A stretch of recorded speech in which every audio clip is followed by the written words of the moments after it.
Zara and Zain were twins who loved to explore the world. They had a special gift. They could travel to any place and time they wanted by using their imagination. They only had to close their eyes, think of where and when they wanted to go, and say the magic words, Zara and Zain, zoom away. One day, they decided to visit ancient Egypt.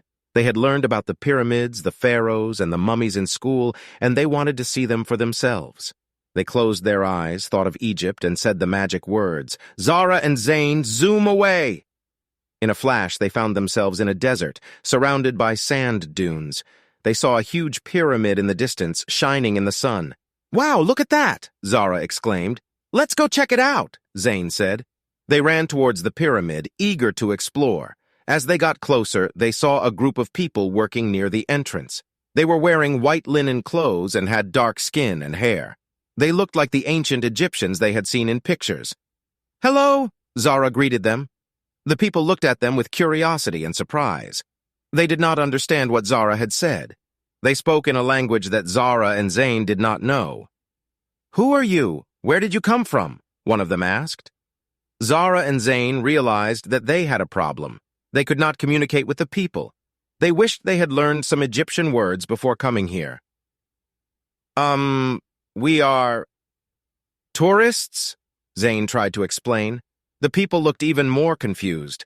They did not know what tourists were. What are you wearing? What are those things on your feet? Another one asked. Zara and Zain looked at their clothes. They were wearing jeans, t-shirts, and sneakers. They realized that they looked very different from the people here. These are our costumes, Zara said. The people laughed. They thought that Zara and Zain were joking. They decided that they were harmless and friendly. They invited them to join them. Come, come, we will show you around, one of them said. Zara and Zain followed them into the pyramid. They were amazed by what they saw inside. There were long corridors, decorated with colorful paintings and hieroglyphs.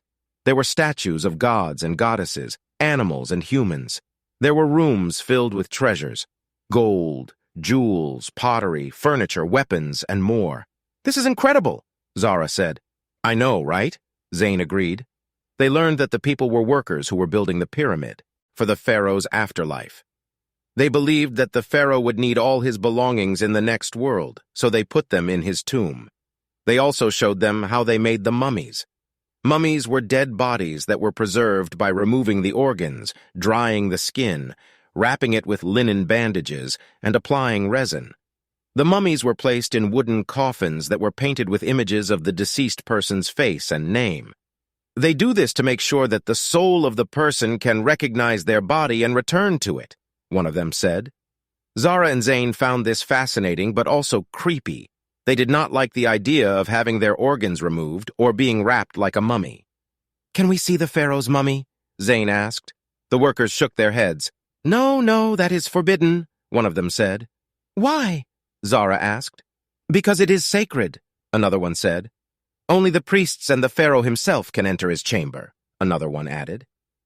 Zara and Zain wondered what the pharaoh's chamber looked like. They imagined that it must be even more magnificent than the rest of the pyramid. They wanted to see it for themselves. They decided to sneak away from the workers when they were not looking. They found a hidden passage that led to a secret door. They opened it and entered a dark tunnel. Where do you think this leads? Zara whispered. I don't know, but let's find out, Zain whispered back. They walked along the tunnel until they reached another door. It had a sign that read, Beware of the curse. What curse? Zara asked. I don't know, but let's ignore it, Zain said. They opened the door and entered a bright room. It was filled with more treasures than they had ever seen. There were gold statues, jewels, crowns, scepters, and more. There was also a large sarcophagus that was covered with carvings and paintings. It was the pharaoh's coffin. Wow, this is amazing, Zara said. Look at all this stuff, Zain said. They walked around the room, admiring the riches. They touched some of the objects, feeling their weight and texture. They tried on some of the jewelry, pretending to be royalty. They did not notice that they had triggered a trap. A hidden mechanism activated a series of events that sealed the door behind them and released a poisonous gas into the room. Uh-oh, I think we're in trouble, Zara said. What do you mean? Zane asked. Look, the door is locked and there's smoke coming out of the walls, Zara said. Zane looked and saw that she was right. They were trapped in the pharaoh's chamber. They had fallen victim to the curse. They started to cough and choke. They felt dizzy and weak. They realized that they were going to die. Zara, I'm sorry, this is all my fault, Zane said. No, Zane, don't say that. It's not your fault, Zara said. They hugged each other and closed their eyes. They thought of their home, their family, their friends. They wished they could go back to them. They said the magic words, Zara and Zane, zoom away. But nothing happened. The magic did not work. They were stuck in ancient Egypt.